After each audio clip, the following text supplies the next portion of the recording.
Hello hi ನಮಸ್ಕಾರ ಮಕ್ಕಳೇ. ಇಂದಿನ ಕ್ಲಾಸ್ಗೆ ಹಾರ್ದಿಕ ಸ್ವಾಗತ ಸುಸ್ವಾಗತ. ನಾನು ನಿಮ್ಮ ಸಮಾಜ ವಿಜ್ಞಾನ ಸೋಷಿಯಲ್ ಸೈನ್ಸ್ನ ಶಿಕ್ಷಕ ಆದರ್ಶ್. ಎಲ್ಲರಿಗೂ ಸ್ವಾಗತವನ್ನ ಕೋರ್ತಾ ಇದ್ದೇನೆ. The advent of Europeans to India, ಭಾರತಕ್ಕೆ ಯುರೋಪಿಯನ್ನರ ಆಗಮನ, ನಮ್ಮ ಮೊದಲನೇ chapter. Okay, first the trade relationship between India and Europeans. ಭಾರತ ಮತ್ತು ಯುರೋಪಿಯನ್ನರ ನಡುವೆ ವ್ಯಾಪಾರ ಸಂಬಂಧ. ಎಲ್ಲರೂ ಯಾವ ಯುರೋಪಿಯನ್ನರು ಭಾರತಕ್ಕೆ ಬಂದ್ರೋ, ಮೊದಲನೇ ರೀಸನ್ ಯಾಕೆ ಬಂದ್ರು ಭಾರತಕ್ಕೆ, ಟ್ರೇಡ್ ಪರ್ಪಸ್ಗೋಸ್ಕರ.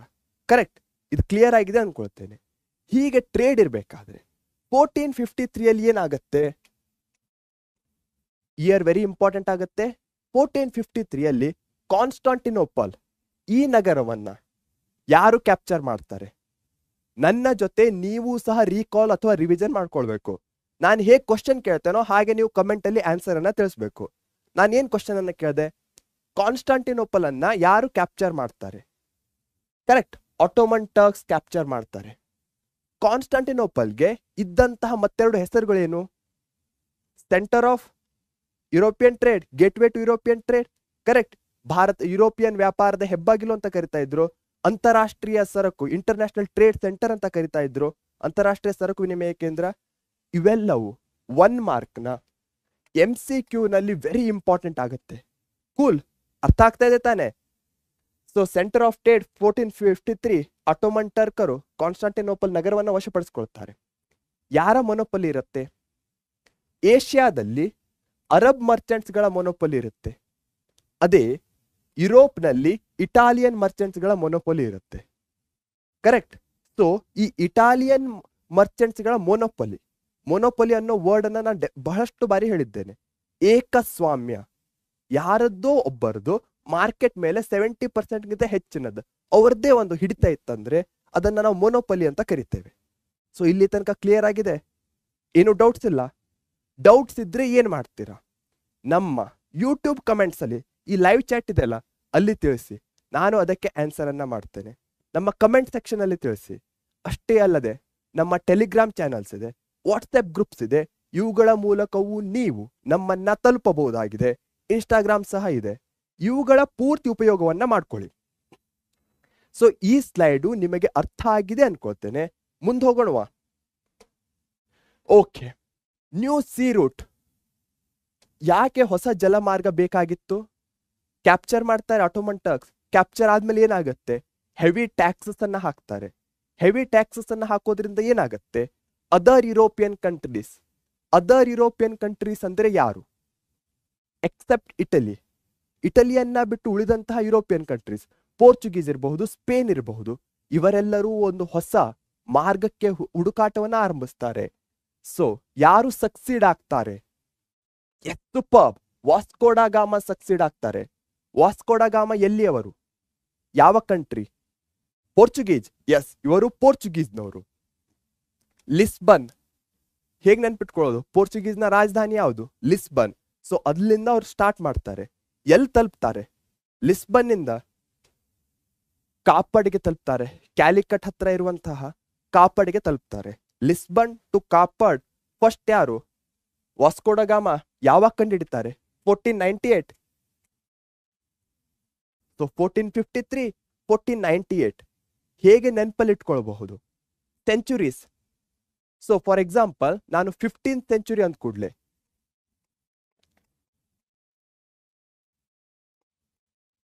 ಸೊ ಯಾವಾಗ 15th ಸೆಂಚುರಿ ಅಂತೇನೋ 1401 to 1500 ನಿಮ್ಮ ಮನಸ್ಸಿಗೆ ಬರಬೇಕು. ಸೊ ನಿಮ್ಮ ಟೆಕ್ಸ್ಟ್ ಬುಕ್ ನಲ್ಲಿ 15th ಸೆಂಚುರಿ ಅಂದ ಕೂಡಲೇ 2 ಇಯರ್ಸ್, ಕೇವಲ 2 ಇಯರ್ಸ್ ಬರುತ್ತೆ. ಅವು ಮಾತ್ರ ಇಂಪಾರ್ಟೆಂಟ್ ಆಗುತ್ತೆ. ಒಂದು 1453, ಒಂದು 1498. ಈ ವೇದಲ್ಲೂ ನೀವು ಈಸಿಲಿ ಆಗಿ ರಿಮೆಂಬರ್ ಮಾಡ್ಕೊಳ್ಬಹುದು. ಯಾಕಂದ್ರೆ MCQ ಫಾರ್ಮ್ಯಾಟ್ ಅಲ್ಲಿ ಬಂದಾಗ ಇವೆರಡೇ ಇಯರ್ಸ್ಗಳು ಇರುವಂತಹದ್ದು. ಕೂಲ್, ಅರ್ಥ ಆಯ್ತು? Next, European trading companies very very important ಆಗುತ್ತೆ. ಕೇಳಬಹುದು 2 ಮಾರ್ಕ್ಸಿಗೆ. Name the 4 European trading companies who came to India. ಯಾವ್ದ್ಯಾವ್ದು? ಪೋರ್ಚುಗೀಸ್ ಆಲ್ರೆಡಿ ಆಯ್ತು. ಪೋರ್ಚುಗೀಸಿನ ನಂತರ ಬಂತಂದವರು ಯಾರು? ಯೋಚನೆ ಮಾಡಿ. ಎಸ್, ಬ್ರಿಟಿಷ್ ಅಂತೂ ಡೆಫಿನೆಟ್ಲಿ ಇದ್ದೇ ಇರಬೇಕು. ಬ್ರಿಟಿಷರ್ಗಿಂತ ಮೊದಲು ಮತ್ತೊಬ್ಬರು ಬಂದಿರ್ತಾರೆ. ಯಾರು? ಡಚ್ಚರು ಸೂಪರ್ಬ್. ಅದಾದ್ಮೇಲೆ ಯಾರು ಬರ್ತಾರೆ? ಫ್ರೆಂಚರು. So 4 countries, Portuguese, Dutch, English, French, ಇವೇ ಟ್ರೇಡಿಂಗ್ ಕಂಪನೀಸ್ಗಳಾಗತ್ತೆ ಭಾರತಕ್ಕೆ ಬಂದಂತಹದ್ದು. ಇದರಿಂದ ಕಂಪ್ಲೀಟ್ ಹಿಸ್ಟ್ರಿನೇ ಚೇಂಜ್ ಆಗುತ್ತೆ ಈ ಯುರೋಪಿಯನ್ ಕಂಪನೀಸ್ ಹಾಗೆ ಇಂಡಿಯಾದು ಸಹ. The Portuguese were the first. ಅವುಗಳಲ್ಲೂ ಮೊದಲಿಗೆ ಬಂದವರು ವಾಸ್ಕೋಡಗಾಮ 1498. ಅದಾದ್ಮೇಲೆ ಯಾರು ಬರ್ತಾರೆ?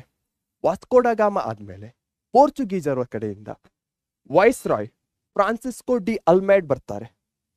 ಫ್ರಾನ್ಸಿಸ್ಕೋ ಡಿ ಅಲ್ಮೇಡ್ ಭಾರತಕ್ಕೆ ವೈಸ್ ರಾಯ್ ಆಗಿ ಬರ್ತಾರೆ. ಯಾವ ಪಾಲಿಸಿಯನ್ನ ತರ್ತಾರೆ ಅವರು? ವೆರಿ ಇಂಪಾರ್ಟೆಂಟ್ ಆಗುತ್ತೆ. ಎಸ್, ಬ್ಲೂ ವಾಟರ್ ಪಾಲಿಸಿ ಅಥವಾ ನೀಲಿ ನೀರಿನ ರೀತಿಯನ್ನ ತರ್ತಾರೆ. ಹೀಗಂದ್ರೆ ಏನು? ಬ್ಲೂ ವಾಟರ್, ಎಲ್ಲಿ ವಾಟರ್ ಬ್ಲೂ ಆಗಿರುತ್ತೆ? ಸಮುದ್ರ. ಎಸ್, ಸಮುದ್ರದಲ್ಲಿ ಅವರು ಟ್ರೇಡಿಂಗ್ ಅಲ್ಲಿ ಏನನ್ನ ಮಾಡ್ಬೇಕಂತ ಹೇಳ್ತಾರೆ? ಅವರು ಕಂಟ್ರೋಲ್ ಅನ್ನ ಮಾಡ್ಕೊಳ್ಬೇಕಂತ ಹೇಳ್ಕೊತಾರೆ. ಸೊ ಅದೇ ಇಲ್ಲಿ ಬ್ಲೂ ವಾಟರ್ ಪಾಲಿಸಿ ಅಥವಾ ನೀಲಿ ನೀರಿನ ರೀತಿ ಆಗುತ್ತೆ. ಆಲ್ಮೇಡ್ ಬ್ಲೂ ವಾಟರ್ ಪಾಲಿಸಿ ನೆನಪಲ್ಲಿಟ್ಕೊಳ್ಬೇಕು. ಎ ಬರುತ್ತೆ, ಎ ಬಿ, ಈ ರೀತಿಯಲ್ಲೂ ಸಹ ನೀವು ನೆನಪಲ್ಲಿಟ್ಕೊಳ್ಬಹುದು. Alfonso de Albuquerque, sultan of Bijapur. So next ಯಾರು ಬರ್ತಾರೆ?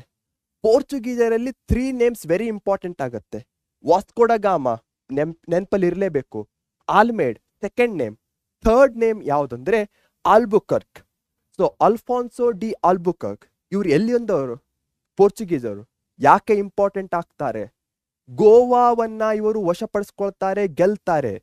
1 ಗೋವಾ ಯಾರಿಂದ ಗೆಲ್ತಾರೆ? ಬಿಜಾಪುರದ ಸುಲ್ತಾನ್ನಿಂದ ಅವರು ಗೋವಾವನ್ನ ಗೆಲ್ತಾರೆ. ಯಾವಾಗ ಗೆಲ್ತಾರೆ? 1510 ಗೆಲ್ತಾರೆ. ಸೊ ಯಾಕೆ ಇಂಪಾರ್ಟೆಂಟು? ಅಲ್ಬುಕರ್ಕ್ ಹಿ ಒನ್ ಗೋವಾ. ಗೋವಾ ಯಾಕೆ ಇಂಪಾರ್ಟೆಂಟು? ಪೋರ್ಚುಗೀಸ್ ಅಂದ ಕೂಡಲೇ ಒಂದು ಪ್ಲೇಸ್ ನೆನಪಿಗೆ ಬರಬೇಕು, ಗೋವಾ. ಪಿ ಜಿ, ಓಕೆ, ಹೇಗೆ ಪಿ ಜಿ ಅಂತ ಇದೆಯಲ್ಲ ಪೇಯಿಂಗ್ ಗೆಸ್ಟ್, ಹಾಗೆ ಪೋರ್ಚುಗೀಸ್ ಮತ್ತೆ ಗೋವಾ ಎರಡು ವೆರಿ ಇಂಟರ್ ಕನೆಕ್ಟೆಡ್. ಮೊದಲಿಗೆ ಅಲ್ಲಿ ಬಂದಿದ್ದು, ಕೊನೆಯದಾಗಿ ಅವ್ರು ಹೋಗಿದ್ದು ಸಹ ಅಲ್ಲಿಂದಲೇ. ಸೊ ವೆರಿ ಇಂಪಾರ್ಟೆಂಟ್ ಆಗುತ್ತೆ. ಈ ಸ್ಲೈಡ್ ಅಲ್ಲಿ ಪೋರ್ಚುಗೀಸರನ್ನ ನಾವು ಕಂಪ್ಲೀಟ್ ಆಗಿ ಕವರ್ ಮಾಡಿದ್ದೇವೆ. ಏನಾದರೂ ಡೌಟ್ಸ್ ಇದ್ರೆ ಕಮೆಂಟ್ ಬಾಕ್ಸ್ ಅಲ್ಲಿ ತಿಳಿಸಿ. ಹಾಗೆ ನಿಮ್ಗೆ ಡೀಟೇಲ್ ಆಗಿ ಬೇಕಂದ್ರೆ ಏನ್ ಮಾಡ್ತೀರಾ? ನಮ್ಮ 1 ಶಾರ್ಟ್ ವಿಡಿಯೋಸ್ಗಳನ್ನ ನೋಡ್ತೀರಾ. ಈ ಚಾಪ್ಟರ್ನ 1 ಶಾರ್ಟ್ ವಿಡಿಯೋ ಮಾಡಿದ್ದೇವೆ, ಅದರಲ್ಲಿ ಕಂಪ್ಲೀಟ್ ಆಗಿ ಕವರ್ ಮಾಡಿದ್ದೇವೆ. ಸೊ ಇದು ಜಸ್ಟ್ ರಿವಿಷನ್ ಕ್ಲಾಸ್ ತರ ಇರುತ್ತೆ, ಬ್ರಷ್ ಅಪ್ ಆಗುತ್ತೆ, ಹಾಗೆ ಟೆಕ್ನಿಕ್ಸ್ ಗಳನ್ನ ಕೊಡ್ತೇವೆ. Clear? Awesome, blossom. Very important years ಯಾವ್ದ್ಯಾವ್ದು? ನಾವು ಮೊದಲಿಗೆ ಪೋರ್ಚುಗೀಸರನ್ನ ನೋಡಿದ್ವಿ. ಪೋರ್ಚುಗೀಸರ ನಂತರ ಬಂದಂತಹವರು ಡಚ್ಚರು. ಡಚ್ಚರ್ ಯಾವ ಬರ್ತಾರೆ? 1602. 1602ದಲ್ಲಿ ಡಚ್ಚರು ಬರ್ತಾರೆ. ಹಾಗೆಯೇ 31 ಡಿಸೆಂಬರ್ 1600 ಏನಾಗುತ್ತೆ?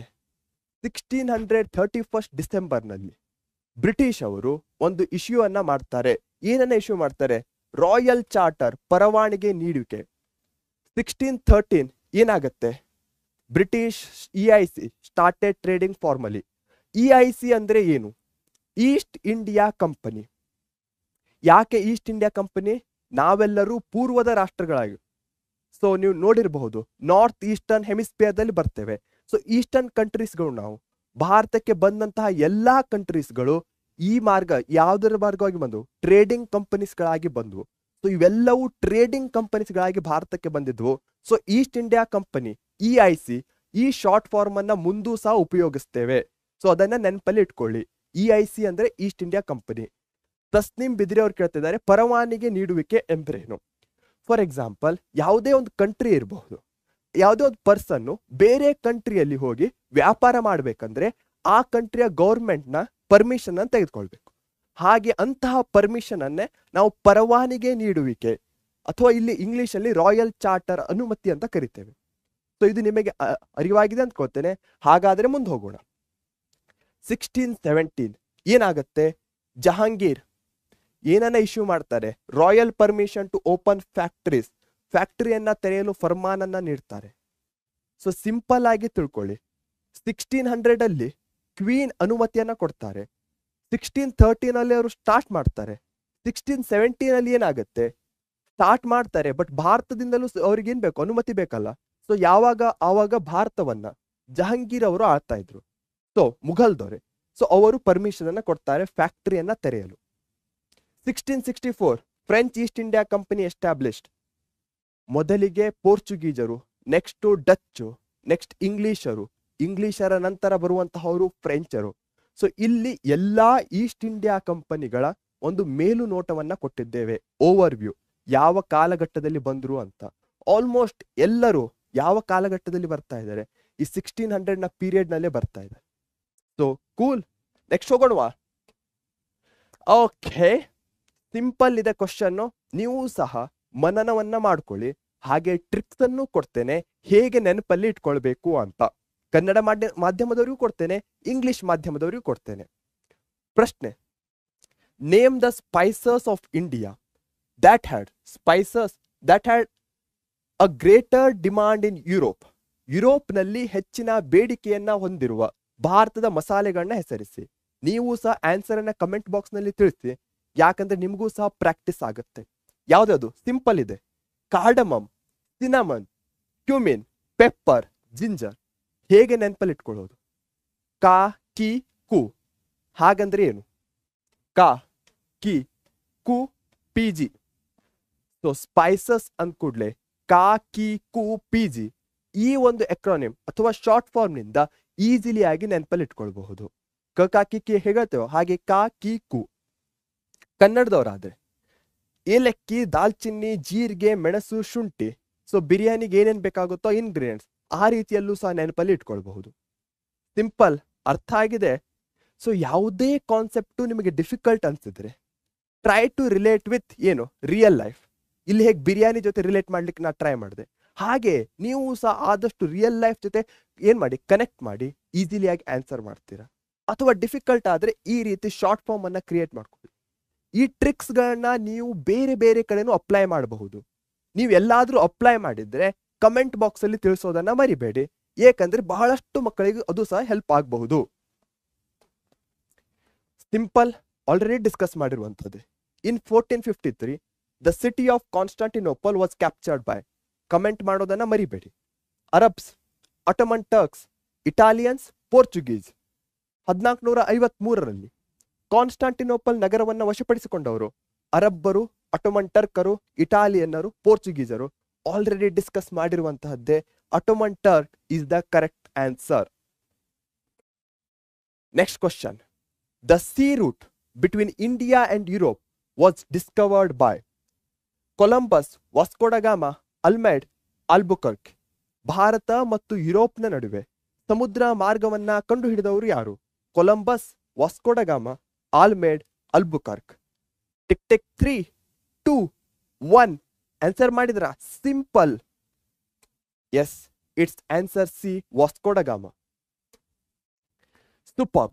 ನೆಕ್ಸ್ಟ್ ಇರುವಂತಹ ಕ್ವಶನ್ ಇದೇನು? ಇದನ್ನ ನಾವು ಡಿಸ್ಕಸ್ ಮಾಡಿ ಬರಿಬೇಕು, ಸ್ವಲ್ಪ ಯೋಚನೆ ಮಾಡಿ ಬರಿಬೇಕು. ಇದನ್ನ ನಾ ಎಕ್ಸ್ಪ್ಲೇನ್ ಮಾಡ್ತೇನೆ. Explain how Martanda Varma checked the Dutch. ಮಾರ್ತಾಂಡ ವರ್ಮನು ಡಚ್ಚರನ್ನ ಹೇಗೆ ನಿಯಂತ್ರಿಸಿದನು? ಕಿ ಮಾರ್ತಾಂಡ ವರ್ಮ ಅಂದ ಕೂಡಲೇ ಒಂದು ಹೆಸರು ನೆನಪಿಗೆ ಬರಬೇಕು, Dutch. Okay, both are connected, very much. ಹೇಗೆ ನಿಯಂತ್ರಿಸಿದ, ಚೆಕ್ ಮಾಡಿದ, ಹೇಗೆ ಸ್ಟಾಪ್ ಮಾಡಿದ ಅಂತ ಕ್ವಶನ್ ಅಲ್ಲಿ ಕೇಳ್ತಾ ಇದ್ದಾರೆ. ಸೊ ಕ್ವಶನ್ ಅನ್ನ 2 ಟೈಮ್ಸ್ ಓದಿ, ನಿಮಗೆ ಫಸ್ಟ್ ಟೈಮ್ ಅರ್ಥ ಆಗ್ಲಿಲ್ಲ ಅಂದ್ರೆ. ಯಾಕಂದ್ರೆ ಬಹಳಷ್ಟು ಬಾರಿ ನಿಮಗೆ ಆನ್ಸರ್ ಗೊತ್ತಿರುತ್ತೆ, ಕ್ವಶನ್ ಓದಿದ ಮೇಲೆ ನಿಮ್ಮ ಮನಸ್ಸಲ್ಲಿ ಏನೋ ಕನ್ಫ್ಯೂಷನ್ ಆಗುತ್ತೆ, ನೀವು ಅದಕ್ಕೆ ಅಟೆಂಪ್ಟ್ ಮಾಡ್ಲಿಕ್ಕೆ ಹೋಗಲ್ಲ. ಹೀಗಾಗಿ 2 ಟೈಮ್ಸ್ ಓದಿ ಅದರ ಅರ್ಥವನ್ನ ತಿಳ್ಕೊಳ್ಳಿ. ಅದನ್ನ ಎಲ್ಲಾ ಕ್ವಶನ್ಸ್ ಗಳಿಗೂ ಅಪ್ಲೈ ಮಾಡಿ. ಓಕೆ, ಏನಾಗ್ತಾ ಇತ್ತು ಆ ಕಾಲದಲ್ಲಿ? ಡಚ್ ಮೊನೊಪೊಲೈಸ್, ಆಲ್ರೆಡಿ ಡಿಸ್ಕಸ್ ಮಾಡಿದ್ದೇನೆ. ಮೋನೋ ಅಂದ್ರೆ ಒಬ್ಬರು, ಪೊಲೈಸ್ ಅಂದ್ರೆ ಎಲ್ಲವನ್ನ ತಮ್ಮ ಹತೋಟಿಯಲ್ಲಿ ತೆಗೆದುಕೊಳ್ಬೇಕು. ಸೊ ಡಚ್ಚರು ಏನ್ ಮಾಡ್ತಾ ಇದ್ರು? ಟ್ರೇಡ್ ಅನ್ನ ತಮ್ಮ ಹತೋಟಿಯಲ್ಲಿ ತೆಗೆದುಕೊಳ್ಬೇಕಂತ ಇದ್ರು. ಯಾವ ಟ್ರೇಡ್? ಎಸ್ಪೆಷಲಿ ಸ್ಪೈಸ್ ಟ್ರೇಡ್, ಅದರಲ್ಲೂ ಪೆಪ್ಪರ್ ಟ್ರೇಡ್. ವೆರಿ ಇಂಪಾರ್ಟೆಂಟ್ ಆಗುತ್ತೆ ಕೀವರ್ಡ್ ಪೆಪ್ಪರ್. ಇದೆಲ್ಲದಕ್ಕೂ ಮಾರ್ತಾಂಡ ವರ್ಮ ಡಚ್ ಪೆಪ್ಪರ್. ಆದರೆ ಡಿಫೀಟೆಡ್, ಇವರನ್ನ ಮಾರ್ತಾಂಡ ವರ್ಮ ಸೋಲಿಸ್ತಾನೆ. ಏಕಸ್ವಾಮ್ಯ ಸಾಧಿಸಲು ಪ್ರಯತ್ನಿಸುತ್ತಿದ್ದ ಡಚ್ಚರು ಮಾರ್ತಾಂಡ ವರ್ಮನಿಂದ ಸೋಲಿಸಲ್ಪಟ್ಟರು. ಹೇಗೆ ಸೋಲಿಸಲ್ಪಟ್ಟರು? ಫಸ್ಟಿಗೆ ನಾವು ಹೇಳಿದ್ವಿ ಏನಾಯ್ತು ಅಂತ. ಸೆಕೆಂಡ್ ಸ್ಟೆಪ್ ಅಲ್ಲಿ ಹೇಳ್ತಾ ಇದ್ದೇವೆ how controlled the surrounding areas made them to oppose the Dutch.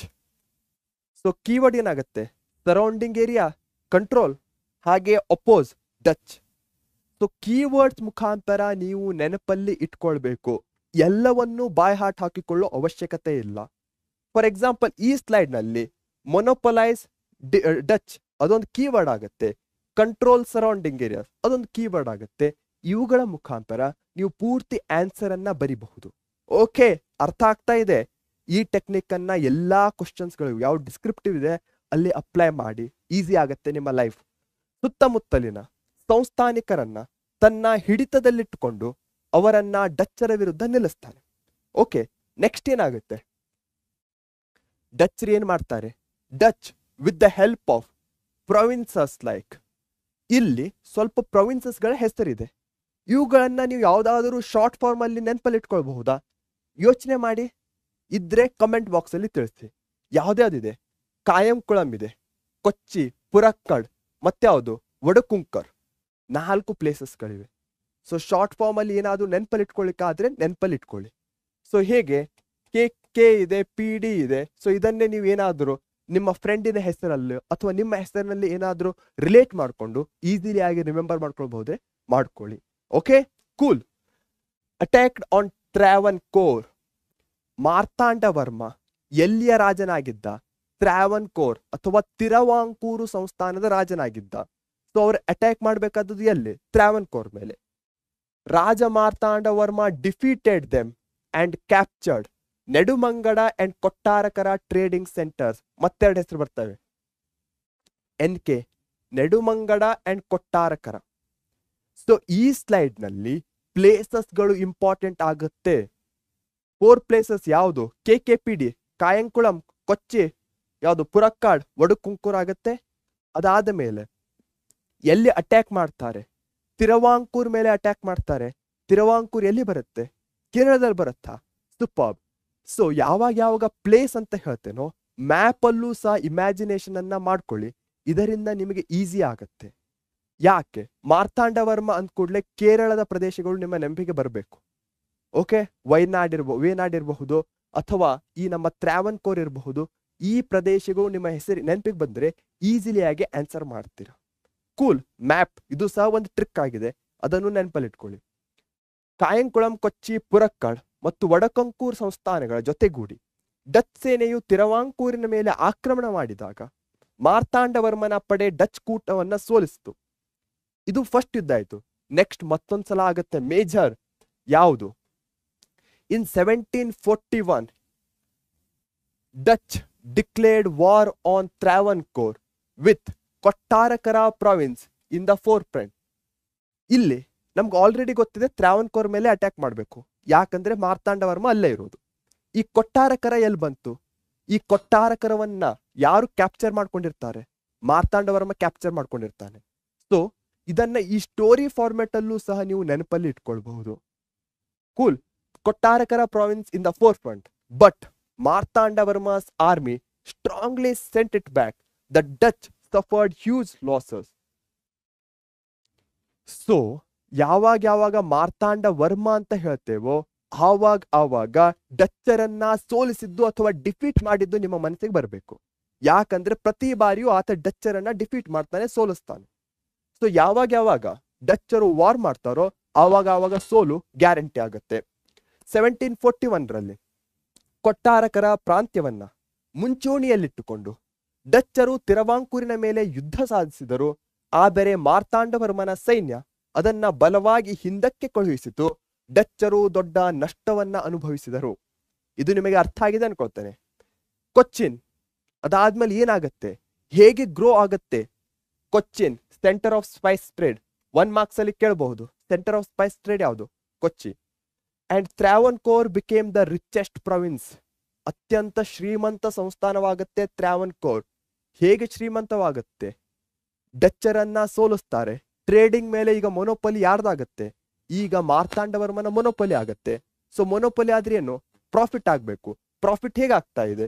ಈ ರೀತಿ ಶ್ರೀಮಂತವಾಗ್ತಾ ಇದೆ. ಕೊಚ್ಚಿ ಸಾಂಬಾರು ಪದಾರ್ಥದ ವ್ಯಾಪಾರದ ಕೇಂದ್ರ ಹಾಗೂ ತಿರವಾಂಕೂರು ಶ್ರೀಮಂತ ಸಂಸ್ಥಾನವಾಯಿತು. ಫೈನಲಿ ಆನ್ 15th August 1753 ಹೇಗೆ ನೆನ್ಪಿಟ್ಕೊಳ್ಬಹುದು? 15th August 1947 ಏನು? ಬ್ರಿಟಿಷರಿಂದ ಇಂಡಿಪೆಂಡೆನ್ಸ್. ಅದೇ ರೀತಿಯಾಗಿ 15th August 1753 ಅನ್ನ ಡಚ್ಚರಿಂದ ಇಂಡಿಪೆಂಡೆನ್ಸ್ ಅಂತ ನೆನಪಲ್ಲಿ ಇಟ್ಕೊಳ್ಬಹುದು. ಇಲ್ಲಿ ಏನ್ ಮಾಡ್ತಾ ಇದೆ? ನಾವು ಅಸೋಸಿಯೇಷನ್ ಮಾಡ್ತಾ ಇದ್ದೇವೆ ಅಥವಾ ರಿಲೇಟಬಲ್ ಇವೆಂಟ್ಸ್ ಅನ್ನ ಕಂಪೇರ್ ಮಾಡ್ತಾ ಇದ್ದೇವೆ ಡೇಟ್ಸ್ ಗಳ ಜೊತೆಗೆ. ಕೂಲ್, ಅರ್ಥ ಆಯ್ತು? Treaty was signed and the Dutch forces surrendered. Keyword ಏನಾಗುತ್ತೆ, ಡೇಟ್ ಒಂದಾಯ್ತು, ಏನಾಯ್ತು, ಡಚ್ ಸರೆಂಡರ್ ಆಗ್ತಾರೆ. It's power to the Travancore province, ಅಂದ್ರೆ ಮಾರ್ತಾಂಡವರ್ಮನಿಗೆ ಸರೆಂಡರ್ ಆಗ್ತಾರೆ. 1753 ಆಗಸ್ಟ್ 15 ನಡೆದ ಒಪ್ಪಂದದಲ್ಲಿ ಡಚ್ ಪಡೆಗಳು ತಮ್ಮ ಸಂಪೂರ್ಣ ಅಧಿಕಾರವನ್ನ ತಿರುವಾಂಕೂರಿಗೆ ಒಪ್ಪಿಸಿ ಶರಣಾದವು. This is how the period of Marthandavarma has been recognised as an important phase in the history of India. ಇದನ್ನು ಸಹ ನಾವು ಕಾಮನ್ ಆಗಿ ಬರಿಬಹುದಾಗಿದೆ, ನೆನ್ಪಿಟ್ಕೊಳ್ಳೋದು ಅಷ್ಟೇನಿಲ್ಲ. ಬಟ್ ಈ ಡೇಟ್ ಇದೆ, ಸರೆಂಡರ್ ಆಗೋದು, ಪ್ಲೇಸಸ್ಗಳು ಇಂಪಾರ್ಟೆಂಟ್ ಆಗತ್ತೆ. ಹೀಗಾಗಿಯೇ ಮಾರ್ತಾಂಡವರ್ಮನ ಕಾಲವನ್ನ ಭಾರತದ ಇತಿಹಾಸದಲ್ಲಿ ಪ್ರಮುಖ ಘಟ್ಟವೆಂದು ಗುರುತಿಸಲಾಗಿದೆ. ಸೂಪರ್ಬ್. ಯಾಕೆ ಸೂಪರ್ಬ್? ಡಚ್ಚರನ್ನ ಮುಗಿಸಿದ್ವಿ. ನೆಕ್ಸ್ಟ್ 3 ಕಾರ್ನಾಟಿಕ್ ವಾರ್ಗಳ ಬಗ್ಗೆ ಬಂದಿದ್ದೇವೆ. ಕಾರ್ನಾಟಿಕ್ ಅಂದ ಕೂಡಲೇ ಪ್ಲೇಸ್ ನೆನಪಿಗಾಗಬೇಕು. ಕಾರ್ನಾಟಿಕ್ ಎಲ್ಲಿ ಬರ್ತಾ ಇದೆ? ತಮಿಳುನಾಡಿನ ಭಾಗದಲ್ಲಿ ಬರ್ತಾ ಇದೆ. ಸೊ ಇಲ್ಲಿ ನೀವು ಕಾಣಬಹುದು, ಇಲ್ಲೇನು ಹೈಲೈಟ್ ಮಾಡಿದ್ದೇವಲ್ಲ, ಸೊ ತಮಿಳುನಾಡಿನ ಪೂರ್ವ ಭಾಗವನ್ನ, ಈಸ್ಟರ್ನ್ ಪಾರ್ಟ್ಸ್ ಆಫ್ ತಮಿಳುನಾಡನ್ನ ನಾವು ಕಾರ್ನಾಟಿಕ್ ರೀಜನ್ ಅಂತ ಕರೀತೇವೆ. ಅದರ ಜೊತೆಗೆ ಕಾರ್ನಾಟಿಕ್ ವಾರ್ನಲ್ಲಿ ಅದೊಂದು ರೀಸನ್ ಆಯ್ತು. ಹೈದರಾಬಾದ್, ಇದು ಸಹ ಅಷ್ಟೇ ಇಂಪಾರ್ಟೆಂಟ್ ಇದಾಗತ್ತೆ. ಸೊ ಕಾರ್ನಾಟಿಕ್ ಅಂದ ಕೂಡಲೇ ತಮಿಳುನಾಡಿನ ಪೂರ್ವ ಭಾಗ ಮತ್ತು ಹೈದರಾಬಾದ್ ಯಾರ ನಡುವೆ ಆಗತ್ತೆ? ಬಿಟ್ವೀನ್ ಯಾರ್ದು? ಆನ್ಸರ್ ಮಾಡಿ. ಯಾರ ನಡುವೆ ಆಗತ್ತೆ Carnatic wars? Yes, of course ಬ್ರಿಟಿಷರು ಒಂದ್ ಕಡೆ ಇದ್ದೇ ಇರ್ತಾರೆ, ಮತ್ತೊಂದ್ ಕಡೆ ಯಾರಿರ್ತಾರೆ? ಫ್ರೆಂಚರ್ ಇರ್ತಾರ? ಎಸ್. ಸೊ ಬ್ರಿಟಿಷರು ಮತ್ತೆ ಫ್ರೆಂಚರ ನಡುವೆ ಈ ಕಾಳಗ ಅಥವಾ ಯುದ್ಧ ಆಗತ್ತೆ. ಹಾಗಾದ್ರೆ ಯುದ್ಧ ಯಾಕೆ ಆಗುತ್ತೆ? ಯಾವಾಗ ಯುದ್ಧ ಆಗತ್ತೆ ಅಂದ್ರೆ ಯಾವಾಗ ಸ್ಟೆಬಿಲಿಟಿ ಇರಲ್ಲ, ಅದೊಂದು ಮೇನ್ ಇಂಪಾರ್ಟೆಂಟ್ ರೀಸನ್ ಆಗುತ್ತೆ. ಹಾಗೆ ಅಂಬಿಷನ್, ಕರೆಕ್ಟ್. ಸೊ ಇಲ್ಲೂ ಸಹ 2 ಮೇನ್ ರೀಸನ್ಸ್, ಒಂದು ಇನ್ಸ್ಟೆಬಿಲಿಟಿ, ಹಾಗೆ ಮತ್ತೊಂದು ಅಂಬಿಷನ್. ಈ ಇನ್ಸ್ಟೆಬಿಲಿಟಿ ಯಾಕಾಗುತ್ತೆ? ಆಸಫ್ ಜಾ ಇರ್ತಾನೆ ಎಲ್ಲಿ? ಹೈದರಾಬಾದಿನ ಈ ಒಂದು ಪ್ರದೇಶದಲ್ಲಿ. ಆತ ಒಬ್ಬನನ್ನ ನೇಮಿಸಿರ್ತಾನೆ ಈ ಕಾರ್ನಾಟಿಕ್ ರೀಜನ್ ಅನ್ನ ನೋಡ್ಕೊಳ್ಳಿಕ್ಕೆ. ಅಂತಹವನನ್ನ ಮರಾಠರು ಕೊಲ್ತಾರೆ. ಮರಾಠರು ಕೊಲ್ಲೋದ್ರಿಂದ ಏನಾಗತ್ತೆ? ಒಂದು ಪದವಿಗೋಸ್ಕರ ಯುದ್ಧಗಳು ಅಥವಾ ಇನ್ಸ್ಟೆಬಿಲಿಟಿ ಇರುತ್ತೆ. ಸೊ ಅದಾದ ಮೇಲೆ ಅನ್ವರುದ್ದೀನ್ ಅನ್ನೋ ಹೆಸರು ಸಹ ಬರುತ್ತೆ. ನಾನು ಡೀಟೇಲ್ ಆಗಿ ಹೋಗ್ತಾ ಇಲ್ಲ, ಜಸ್ಟ್ ಹಿಂಟ್ ಅನ್ನ ಅಥವಾ ಓವರ್ ವ್ಯೂ ಅನ್ನ ಕೊಡ್ತಾ ಇದ್ದೇನೆ. ಡೀಟೇಲ್ ಬೇಕಂದ್ರೆ 1 ಶಾರ್ಟ್ ವಿಡಿಯೋಸ್ ಅನ್ನ ನೋಡಿ. ಕೂಲ್. ಯಾವಾಗ ನೋಡ್ತೀರಾ? ಈ ನಮ್ಮ ಚಾಪ್ಟರ್ ಮುಗಿದ ತಕ್ಷಣ, ಲೈವ್ ಮುಗಿದ ಈಗಲೇ ಹೋಗಿ ನೋಡ್ಬೇಡಿ. Okay, cool. ಸೊ ಅಂಬಿಷನ್ ಅಂದ ಕೂಡಲೇ ಒಂದು ಹೆಸರು ನಿಮ್ಮ ನೆನಪಿಗೆ ಬರಲೇಬೇಕು, ಡ್ಯೂಪ್ಲೆ. ವೆರಿ ವೆರಿ ಇಂಪಾರ್ಟೆಂಟ್ ಆಗತ್ತೆ. ಡ್ಯೂಪ್ಲೆ ಏನಾಗಿರ್ತಾನೆ? ಫ್ರೆಂಚರ ಗವರ್ನರ್ ಜನರಲ್ ಆಗಿರ್ತಾನೆ. ಪೋರ್ಚುಗೀಸ್ ಅಂದ ಕೂಡಲೇ ಗೋವಾ, ಫ್ರೆಂಚರು ಅಂದ ಕೂಡಲೇ ಪಾಂಡಿಚೇರಿ. ಈ 2 ಪ್ಲೇಸಸ್ಗಳು ನಿಮ್ಮ ನೆನಪಿಗೆ ಬರಬೇಕು. ಸೊ ಇಲ್ಲಿ ಡ್ಯೂಪ್ಲೆ ಅದೊಂದು ಕೀವರ್ಡ್ ಆಗುತ್ತೆ, ಪಾಂಡಿಚೇರಿ ಅದು ಸಹ ಕೀವರ್ಡ್ ಆಗುತ್ತೆ. ಇವುಗಳ ಮುಖಾಂತರ ನಾವು ಏನ್ ಮಾಡ್ತಾ ಇದ್ದೇವೆ? ಓವರ್ ಆಲ್ ಸ್ಟೋರಿಯನ್ನ ಬ್ರೀಫ್ ಫಾರ್ಮ್ಯಾಟ್ ಅಲ್ಲಿ ನೆನಪಲ್ಲಿ ಇಟ್ಕೊಳ್ತಾ ಇದ್ದೇವೆ. ಕರೆಕ್ಟ್, ಅರ್ಥ ಆಯ್ತು ತಾನೇ ನಿಮಗೆ? ಏನಾದ್ರೂ ಡೌಟ್ಸ್ ಇದೆಯಾ? ಹಾಗಾದ್ರೆ ಕಮೆಂಟ್ ಬಾಕ್ಸ್ ಇರೋದು ಯಾಕೆ? ಕಮೆಂಟ್ ಬಾಕ್ಸ್ ಅಲ್ಲಿ ನಿಮ್ಮ ಡೌಟ್ಸ್ ಗಳನ್ನ ತಿಳಿಸೋದನ್ನ ಮರಿಬೇಡಿ, ನಾನು ನಿಮ್ಮ ಕಮೆಂಟ್ಸ್ ಅನ್ನ ತಿಳಿಸ್ತೇನೆ. Okay, first treaty of Aix la Chapelle, ಮತ್ತೊಂದು ವೆರಿ ಇಂಪಾರ್ಟೆಂಟ್ ಪಾಯಿಂಟ್. ಈ ಬ್ರಿಟಿಷರು ಮತ್ತು ಫ್ರೆಂಚರ ನಡುವೆ ಯುದ್ಧ ಭಾರತದಲ್ಲಿ ಸ್ಟಾರ್ಟ್ ಆಗಲ್ಲ, ಅದಾಗಲೇ ಯುರೋಪಿನ ಬೇರೆ ಬೇರೆ ಪ್ರದೇಶಗಳಲ್ಲಿ ಇವರ ನಡುವೆ ಏನಾಗ್ತಾ ಇತ್ತು? ಯುದ್ಧಗಳು ಆಗ್ತಾ ಇತ್ತು. ಇದು ಒಂಥರ ಕಂಟಿನ್ಯೂಯೇಷನ್ ಅಂತ ಹೇಳಬಹುದು, ಡಾಮಿನೆನ್ಸ್ಗೋಸ್ಕರ. ಅದಕ್ಕೋಸ್ಕರವೇ ಫಸ್ಟ್ ಟ್ರೀಟಿಯನ್ನ ಆಕ್ಸ್ಲಾ ಚಾಪಲ್ ಟ್ರೀಟಿ ಅಂತ ಕರಿತೇವೆ. ಮೊದಲ ಒಪ್ಪಂದ ಯಾವುದು? ಆಕ್ಸ್ಲಾ ಚಾಪಲ್. ಮತ್ತೊಂದು ಇಂಪಾರ್ಟೆಂಟ್ ಪಾಯಿಂಟ್, ಟ್ರೀಟಿಗಳು ಹೆಚ್ಚಾಗಿ ಮೋಸ್ಟ್ ಆಫ್ ದ ಟೈಮ್ ಯಾವ ಪ್ಲೇಸ್ಗಳಲ್ಲಿ ಆಗಿರುತ್ತೋ ಅದರ ಹೆಸರಿನ ಮೇಲೆ ಇಟ್ಟಿರ್ತಾರೆ. ಕೂಲ್, ಇದು ಅರ್ಥ ಆಗಿದೆ ಅನ್ಕೋತೇನೆ. ಅದರ ಜೊತೆಗೆ ಫಸ್ಟ್ ಇದ್ರೊಳಗೆ ಕಾರ್ನಾಟಿಕ್ ವಾರದಲ್ಲಿ ಮತ್ತೊಂದು ಹೆಸರು ನೆನಪಿಗೆ ಬರಬೇಕು, ಲಾಬೋಡೊನೈಸ್. ನೆನಪಿಗೆ ಬರ್ತಾ ಇದ್ದಾನ? ಮಾರಿಷಸ್ ನಿಂದ ಬಂದಂತಹವನು, ಅವನು ಸಹ ವೆರಿ ಇಂಪಾರ್ಟೆಂಟ್ ಫ್ಯಾಕ್ಟರ್ ಆಗ್ತಾನೆ. ಸೊ ಫಸ್ಟ್ ಟ್ರೀಟಿ ಆಯ್ತು. ಸೆಕೆಂಡ್ ಟ್ರೀಟಿ ಏನಾಗುತ್ತೆ? Treaty of Pondicherry. ಫಸ್ಟ್ ಟ್ರೀಟಿಯ ಪ್ರಕಾರ ಏನಾಗಿರುತ್ತೆ? ಯಾರು ಗೆದ್ದಿರ್ತಾರೆ? ಇಂಗ್ಲಿಷರು ಬಹಳಷ್ಟು ಮೊದಲಿಗೆ ಸ್ಟಾರ್ಟಿಂಗ್ ನಲ್ಲಿ ಫ್ರೆಂಚರು ಗೆದ್ದಿರ್ತಾರೆ. ಆದರೆ ಕಾಲ ಹೋದ ಹಾಗೆ ಲಾಬೋಡೊನೈಸ್ ಓಡ್ ಹೋಗ್ತಾನೆ ದುಡ್ಡು ತಗೊಂಡು. ಸೊ ಬ್ರಿಟಿಷರ ಮೇಲುಗೈ ಆಗುತ್ತೆ. Second treaty of Pondicherry. So ಈ ಪ್ರದೇಶಗಳಲ್ಲಿ ಬರುವಂತಹದ್ದು ಪಾಂಡಿಚೇರಿ, ಅದನ್ನು ಸಹ ನೆನಪಲ್ಲಿಟ್ಕೊಳ್ಳಿ. ಸೆಕೆಂಡ್ ಟ್ರೀಟಿ ಯಾವ್ದಾಗುತ್ತೆ? ಪಾಂಡಿಚೇರಿ ಟ್ರೀಟಿ ಆಗುತ್ತೆ. ಥರ್ಡ್ ಟ್ರೀಟಿ ಆಫ್ ಪ್ಯಾರಿಸ್ ಆಗುತ್ತೆ, ಪ್ಯಾರಿಸ್ ಒಪ್ಪಂದ. ಇದು ವೆರಿ ವೆರಿ ಇಂಪಾರ್ಟೆಂಟ್ ಆಗುತ್ತೆ. ಯಾಕೆ ಇಂಪಾರ್ಟೆಂಟ್ ಆಗುತ್ತೆ? ಇದರ ನಂತರ ಭಾರತದಲ್ಲಿ ಡಚ್ಚರು ಹೋದ್ರು, ಪೋರ್ಚುಗೀಸರು ಹೋದ್ರು, ಎರಡು ಕಾಂಪಿಟೇಟರ್ಸ್ ಇದ್ರು, ಬ್ರಿಟಿಷರು ಮತ್ತು ಫ್ರೆಂಚರು. But after third treaty of Paris ಒಬ್ಬರೇ ಉಳಿತಾರೆ, ಅವರೇ ಬ್ರಿಟಿಷರು. ಎಲ್ಲಿ ಉಳಿತಾರೆ? Southern India. ಸೊ ಸದರ್ನ್ ಇಂಡಿಯಾದಲ್ಲಿ ಪವರ್ಫುಲ್ ಆಗಿ ಉಳಿಯುವಂತಹ ಏಕೈಕ ಯುರೋಪಿಯನ್ ಕಂಟ್ರಿ ಯಾವುದಂದ್ರೆ English. The English became powerful in south of India. ಆಂಗ್ಲರು ದಕ್ಷಿಣ ಭಾರತದಲ್ಲಿ ಪ್ರಬಲರಾದರು. ಸೌತ್ ಇಂಡಿಯಾ ಆಯ್ತು, ಅವ್ರು ನೆಕ್ಸ್ಟ್ ಕ್ಯಾಪ್ಚರ್ ಮಾಡ್ಬೇಕಾಗಿದ್ದು ಯಾವುದು? ಈ ರೀಜನ್ ಇರಬಹುದು, ಈ ರೀಜನ್ ಇರಬಹುದು, ಈ ರೀಜನ್ಗಳಿರಬಹುದು. ಇವುಗಳನ್ನ ಅವ್ರು ಕ್ಯಾಪ್ಚರ್ ಮಾಡ್ಬೇಕಾಗಿತ್ತು. ಸೊ ಇಲ್ಲಿ ಬರುವಂತದ್ದು ಯಾವುದು? ಬಂಗಾಳ ಇರಬಹುದು. ಇಲ್ಲಿ ಯಾರಿದ್ರು? ಮರಾಠರಿದ್ರು, ಅಥವಾ ಅದಾದ ಮೇಲೆ ಮೈಸೂರಿನ ಒಡೆಯರ್ ಬರ್ತಾರೆ. ಇಲ್ಲಿ ಸಿಖ್ರಿದ್ರು. ಸೊ ಆಂಗ್ಲೋ ಸಿಖ್ ಕದನಗಳಾಗತ್ತೆ. ಆಂಗ್ಲೋ ಸಿಖ್ ಇರ್ಬೋದು, ಆಂಗ್ಲೋ ಮರಾಠ ಇರ್ಬೋದು, ಪ್ಲಾಸಿ, ಬಕ್ಸಾರ್, ಆಂಗ್ಲೋ ಮೈಸೂರ್, ಇವೆಲ್ಲವುಗಳ ಮೂಲಕ ಅವ್ರು ಇನ್ನಷ್ಟು ಪವರ್ಫುಲ್ ಆಗ್ತಾರೆ. ಸೊ ಈ ಸ್ಲೈಡು ನಿಮಗೆ ಅರ್ಥ ಆಗಿದೆ ಅನ್ಕೊಳ್ತೇನೆ. ಹಾಗಾದ್ರೆ ಮುಂದೆ ಹೋಗೋಣ. ಓಕೆ, ಸೊ ಅಲ್ಲಿ ಒಂದು ರೀಸನ್ ಅನ್ನ ನಾನು ತೋರಿಸಿದ್ದೆ. ಯಾವ ರೀಸನ್? ಈ ರೀಸನ್, ಬಂಗಾಳ ರೀಸನ್. ಅದರ ಮೇಲೆ ಹತೋಟಿಯನ್ನ ಸಾಧಿಸ್ಲಿಕ್ಕೆ ಬ್ರಿಟಿಷರು ಮುಂದೆ ಬರ್ತಾರೆ. Okay, battle of Plassey very very very very very important ಆಗತ್ತೆ. 1757 ಅಂದ ಕೂಡಲೇ ಪ್ಲಾಸಿ ಕದನ ನೆನಪಿಗೆ ಬರಬೇಕು. ಅದರ ಜೊತೆಗೆ ಈ 57 ಅನ್ನೋದು ವೆರಿ ಇಂಪಾರ್ಟೆಂಟ್ ಆಗುತ್ತೆ. ಯಾಕಂದ್ರೆ 1857 ಅಲ್ಲಿ ಏನಾಗುತ್ತೆ? ಭಾರತದ ಪ್ರಥಮ ಸ್ವಾತಂತ್ರ್ಯ ಸಂಗ್ರಾಮ ಆಗತ್ತೆ. ಸೊ 57 ಅಂದ ಕೂಡಲೇ ಬ್ಲಡ್ ನೆನಪಿಗೆ ಬರಬೇಕು, ಯುದ್ಧ ನೆನಪಿಗೆ ಬರಬೇಕು. ಅದರ ಮೂಲಕ ಈಸಿಲಿ ಆಗಿ ನೀವು ನೆನಪಲ್ಲಿ ಇಟ್ಕೊಳ್ಬಹುದು. ಕೂಲ್. ಮಿಸ್ಯೂಸ್ ಆಫ್ ದಸ್ತಕ್ಸ್ ಯಾಕೆ ಸ್ಟಾರ್ಟ್ ಆಗುತ್ತೆ? ಫಾರೂಕ್ ಸಿಯಾರ್ ಅವರು ದಸ್ತಕ್ಗಳನ್ನ ಕೊಟ್ಟಿರ್ತಾರೆ ಬ್ರಿಟಿಷರಿಗೆ. ದಸ್ತಕ್ ಅಂದ್ರೆ ಏನು? ದಸ್ತಕ್ ಅಂದ್ರೆ ಟ್ರೇಡಿಂಗಿಗೆ, ವ್ಯಾಪಾರಕ್ಕೋಸ್ಕರ. ಡ್ಯೂಟಿ ಫ್ರೀ ಅಂದ್ರೆ ಏನು? ಟ್ಯಾಕ್ಸ್ ಫ್ರೀ ಆಗಿ ಮಾಡುವಂತಹ ಒಂದು ವ್ಯಾಪಾರಕ್ಕೆ ಪರವಾನಗಿ ಆಗಿತ್ತು. ಅದರಿಂದ ಏನಾಗ್ತಾ ಇತ್ತು? ಬ್ರಿಟಿಷರು ಯಾವುದೇ ಟ್ಯಾಕ್ಸ್ ಅನ್ನೇ ಕೊಡದೆ ಭಾರತದಿಂದ ಬೇರೆ ಯುರೋಪಿಯನ್ ಕಂಟ್ರೀಸ್ಗಳಿಗೆ ಸಾಮಾನುಗಳನ್ನ ರಫ್ತು ಮಾಡಬಹುದಿತ್ತು. ಅದೇ ರೀತಿ ಬೇರೆ ದೇಶಗಳಿಂದ ಭಾರತಕ್ಕೆ ಸ್ವೀಕರಿಸಬಹುದಾಗಿತ್ತು. ಆದರೆ ಬ್ರಿಟಿಷ್ ಆಫಿಷಿಯಲ್ಸ್ ಮಿಸ್ಯೂಸ್ ಮಾಡ್ತಾರೆ. ಪ್ರೈಮರಿ ರೀಸನ್ ಆಗಿರುತ್ತೆ ಈ ಒಂದು ಯುದ್ಧಕ್ಕೆ. ಅದರ ಜೊತೆಗೆ ಮತ್ತೊಂದಿದೆ, ಮೆಂಡಿಂಗ್ ಆಫ್ ದ ಫೋರ್ಟ್ ನೆನಪಿಗೆ ಬರ್ತಾ ಇದೆ, ಕಲ್ಕತ್ತಾ ಫೋರ್ಟ್. ಅದು ಸಹ ಒಂದು ರೀಸನ್ ಆಗಿರುತ್ತೆ. ಬ್ಲ್ಯಾಕ್ ರೂಮ್ ಟ್ರೆಜಡಿ, ಕಪ್ಪು ಕೋಣೆ ದುರಂತ ಆಗತ್ತೆ. 143 ಆಫಿಷಿಯಲ್ಸ್ ಏನ್ ಮಾಡ್ತಾನೆ? ಸಿರಾಜುದ್ದೌಲ್ ಬ್ಯಾಟಲ್ ಆಫ್ ಪ್ಲಾಸಿಯಲ್ಲಿ ಏನಾಗತ್ತೆ? ಆತ ಒಂದು ಪ್ರದೇಶದಲ್ಲಿ ಬಹಳಷ್ಟು ಜನರನ್ನ ಕ್ಯಾಪ್ಚರ್ ಮಾಡಿ ಇಡ್ತಾನೆ. ಯಾವ ಬಹಳಷ್ಟು ಜನರು? ಬ್ರಿಟಿಷ್ ಅಫಿಷಿಯಲ್ಸ್ ಆಗಿರ್ತಾರೆ, ಬ್ರಿಟಿಷ್ ಸೈನಿಕರಾಗಿರ್ತಾರೆ. ಒಂದು ಕಪ್ಪು ಕೋಣೆ, ಬ್ಲ್ಯಾಕ್ ರೂಮ್ ಅಲ್ಲಿ, ಬಹಳಷ್ಟು ಚಿಕ್ಕದಾಗಿರುವಂತಹ ಕೋಣೆ, ಬಹಳಷ್ಟು ಜನ ಏನಾಗ್ತಾರೆ? ಸಾಯ್ತಾರೆ. ಅರೌಂಡ್ 120+ ಮೆಂಬರ್ಸ್ ಏನಾಗ್ತಾರೆ? ಸಾಯ್ತಾರೆ. ಅದಾದ ಮೇಲೆ ಬ್ರಿಟಿಷರಿಗೆ ಸಿಟ್ಟು ಬರುತ್ತೆ. ಸೊ ರಾಬರ್ಟ್ ಕ್ಲೈವ್ ಬರ್ತಾನೆ. Very important. ಈ ಹೆಸರನ್ನ ನೀವು ನೆನಪಲ್ಲಿ ಇಟ್ಕೊಳ್ಳೇಬೇಕು. Robert Clive very very very important. Robert Clive ಒಂದು ದೊಡ್ಡ ಆರ್ಮಿಯೊಂದಿಗೆ ಬರ್ತಾನೆ.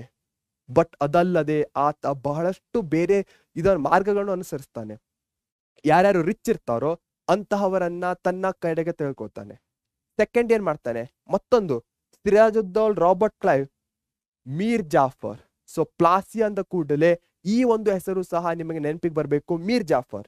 ಹೂ ವಾಸ್ ಮೀರ್ ಜಾಫರ್? ಮೀರ್ ಜಾಫರ್ ಸಿರಾಜ್ ಉದ್ದೌಲನ ಸೇನಾಧಿಪತಿಯಾಗಿದ್ದ. ಇಂತಹದರಲ್ಲಿ ಮೀರ್ ಜಾಫರ್ ಅನ್ನ ಆತ ನ್ಯೂಟ್ರಲ್ ಮಾಡ್ತಾನೆ.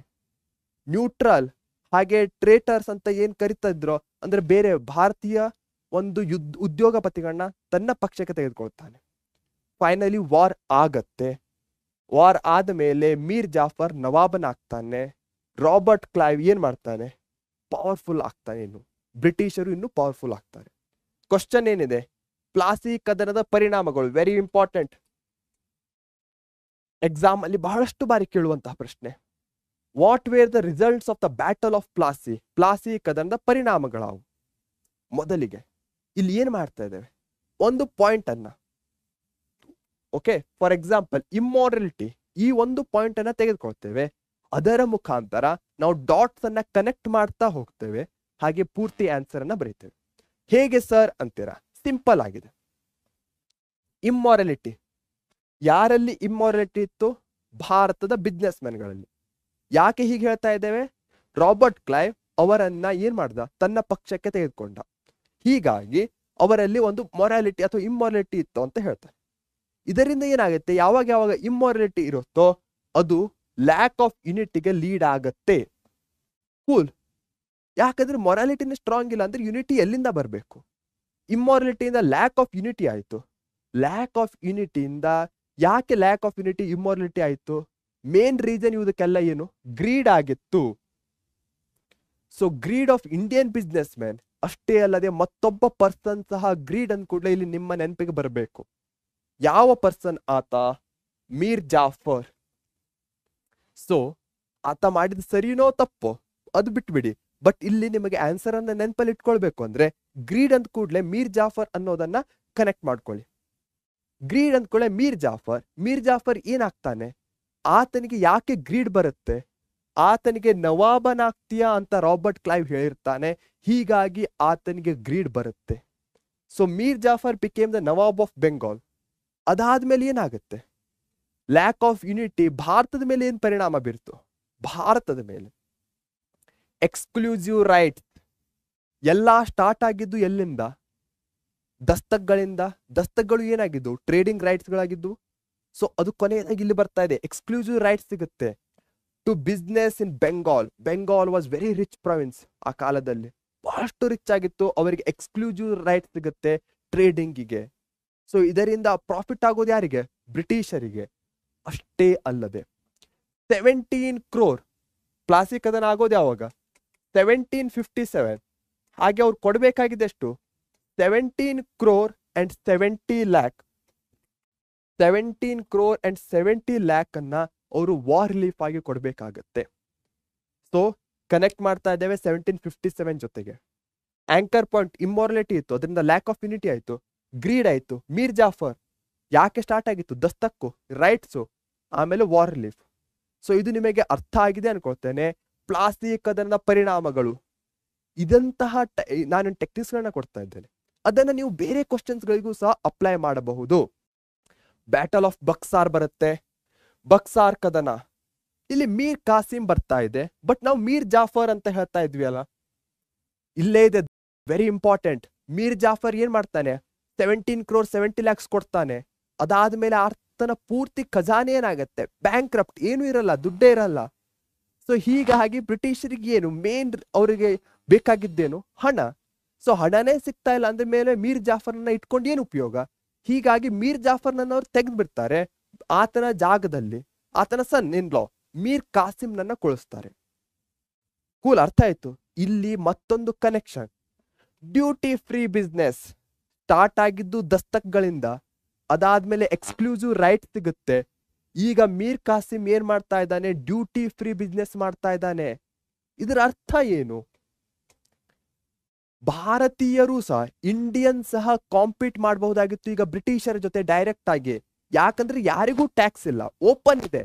ಯಾರಿಗೂ ಸಹ ಇಲ್ಲಿ ಏನ್ ಸಿಗ್ತಾ ಇಲ್ಲ? ಹೆಡ್ ಸ್ಟಾರ್ಟ್ ಸಿಗ್ತಾ ಇಲ್ಲ. ಬಿಫೋರ್ ಏನಾಗ್ತಾ ಇತ್ತು? ಬ್ರಿಟಿಷರಿಗೆ ಅಡ್ವಾಂಟೇಜ್ ಇತ್ತು.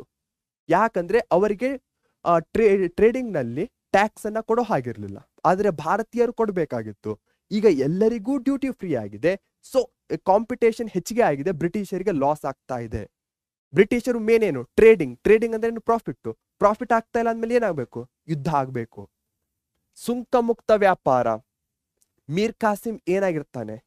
ಸ್ವಲ್ಪ ಚಾಣಕ್ಯನಾಗಿರ್ತಾನೆ, ಇಂಟೆಲಿಜೆಂಟ್ ಆಗಿರ್ತಾನೆ. ಆತ ಇಂಡಿವಿಜುವಲಿ ಆಗಿ ಹೋಗಲ್ಲ, ಆತ ಸಪೋರ್ಟ್ ಅನ್ನ ತೆಗೆದುಕೊಂಡು ಹೋಗ್ತಾನೆ. ಯಾರ ಸಪೋರ್ಟ್? ಶಾ ಆಲಂ II, ಎರಡನೇ ಶಾ ಆಲಂ ಮತ್ತು ಶುಜ್ ಉದ್ ದೌಲ್, ಅವಧ್ನ ರಾಜನಾಗಿದ್ದಂತ ಶುಜ್ ಉದ್ ದೌಲ್, ಇವರ ಸಪೋರ್ಟ್ ಅನ್ನ ತೆಗೆದುಕೊಂಡು ಬ್ರಿಟಿಷರ ಮೇಲೆ ಅಟ್ಯಾಕ್ ಅನ್ನ ಮಾಡ್ತಾನೆ. ಸೊ ಬಕ್ಸಾರ್ ಅಂದ ಕೂಡ್ಲೆ ಒಂದ್ ಕಡೆ Mir Kasim plus Shah Alam II plus Shuja ud Daula versus ಯಾರು?